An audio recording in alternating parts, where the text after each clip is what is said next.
Hi everyone, this is Palak Vadaria from LG Institute of Engineering and Technology in Department of Electronics and Communication. Our subject is Python programming and we just continue our discussion from unit number 2, that is Python, decision making and loop, and our today's topic is if, else and nested if statement. In our last session, we discussed about the simple if statement and if else statement. So today we will discuss this. But before that, we will discuss the one code that is related to if else statement. See, the code is to solve the quadratic equation, and as I explained earlier, that is a quadratic equation that is s square, something like that, minus 5s plus 6.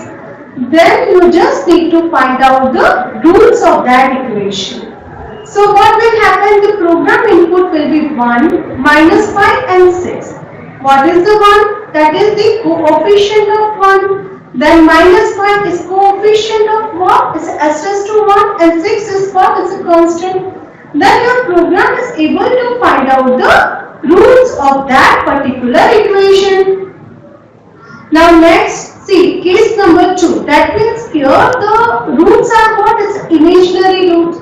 So program input will be 1, 1, 4, right? Because the s square coefficient is 1, s is 1 and 4, that is a constant.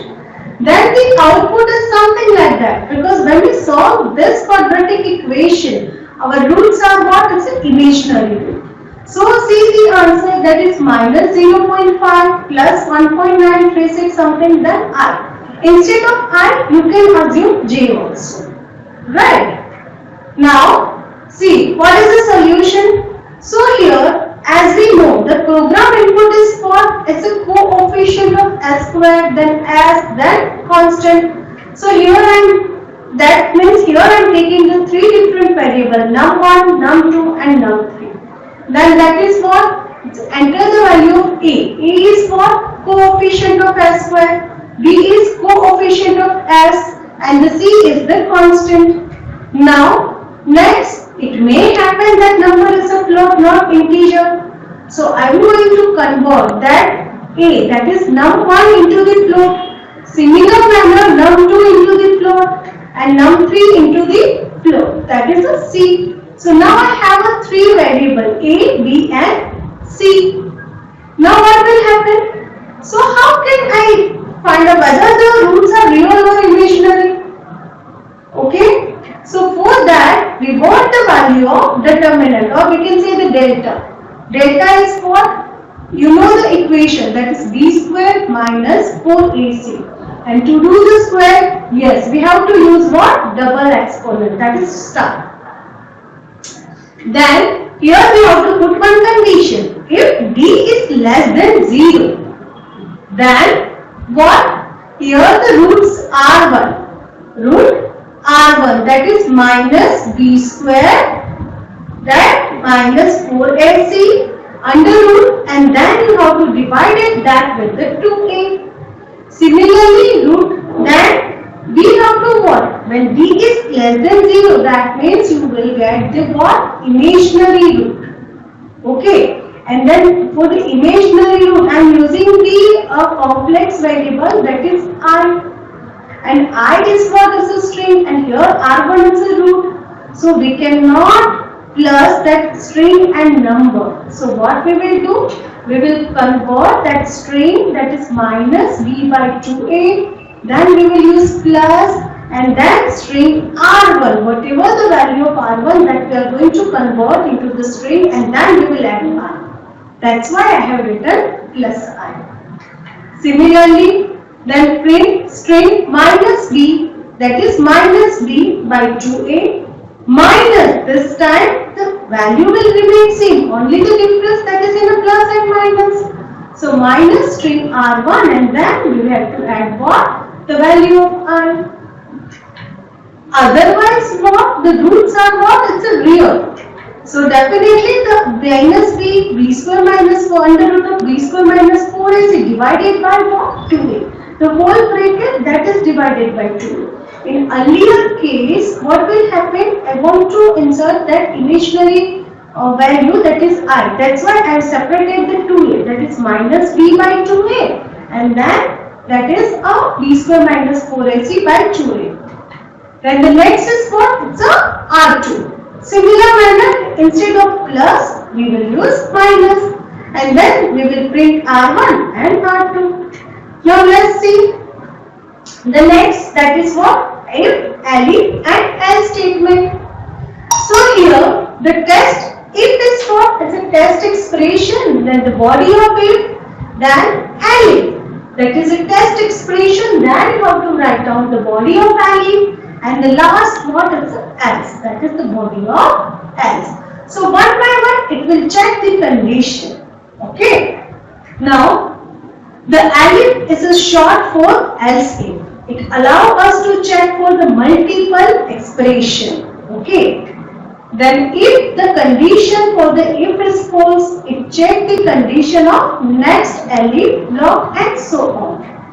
Now, if all the conditions are false, then the body of else is executed. First it will check if, then it will check elif, like that, and last it will body of else will execute it. Now, only the one block among the several if, elif, else block is executed according to the condition.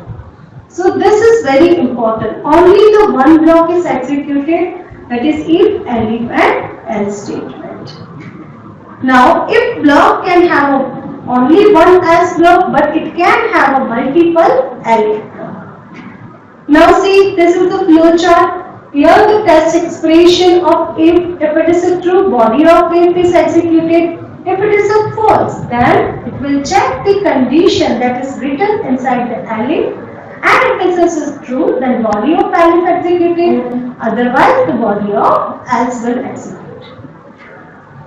Now next, to understand this, we just we have discussed just a small code.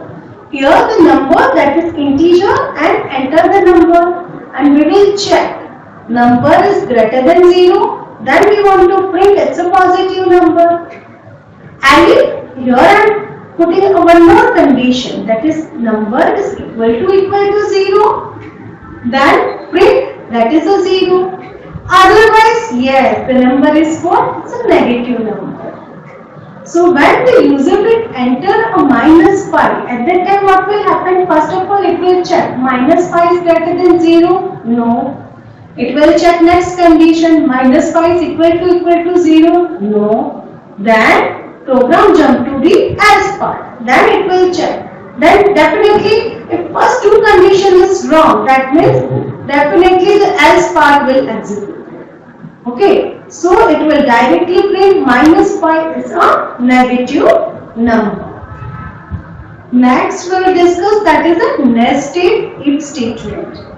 Now we can have a if, elif, else statement inside the another if, elif and else statement. That is known as a nested in computer programming. Now any number of this statement can be nested inside the one and another. Okay, you can write down multiple if statement inside the if statement. The indentation is only the way to figure out the level of nesting. So the indentation is very important when we do the programming in Python. Now see here, we will discuss one small code. The num that equal to int, input, then enter the number. Then here, if the number is greater than or equal to 0, and here see, inside the if I have written another if condition. Inside that, if number is equal to 0, then it will print num is a what? It's a 0. Else, number is a positive number. So before that, I have a one condition is equal to greater than or equal to 0. Inside that, I am putting two more conditions equal to 0 or else part. Else, the number is a what? Negative number. Now see the output. If user will enter 0, then what will happen? The first if condition is true. That is 0 is greater than or equal to 0. So it will check. The 0 is equal to 0. Answer is yes. So simply it will print 0 is a what? It's a 0. Okay. Now, here see the one more code is there. Here one constant, we are taking a variable I and the value is 13. It's a constant. Now here, if I is equal to 13, now inside that I have written if I is less than 15, then I is smaller than 15 that you want to print. Then another if statement, that is I is less than 12. Then print I is smaller than 12 too. Okay, otherwise else part will execute it. That is what? I is greater than 12, but it is smaller than 15. Okay, and as we know that here we have just take the value of I that equal to 13. So what will happen? The first condition is true because the 13 that equal to 13. So body of first if will execute. Now, inside the body of first if, what will happen? The first condition is that the 13 is less than 15. Answer is yes. So, what will happen? It will print that is a 13 is smaller than 15. Now, next part. If that is 13 is less than 12. No. Okay. So, what will happen? The else part will execute it. That is the 13 is greater than 12, but it is smaller than 15. See, the output is what? I is smaller than 15 and I is what? Greater than 12, but it is smaller than 15. Alright. So, I hope this session is clear regarding the if, elif and else statement and nested if statement. So, thank you.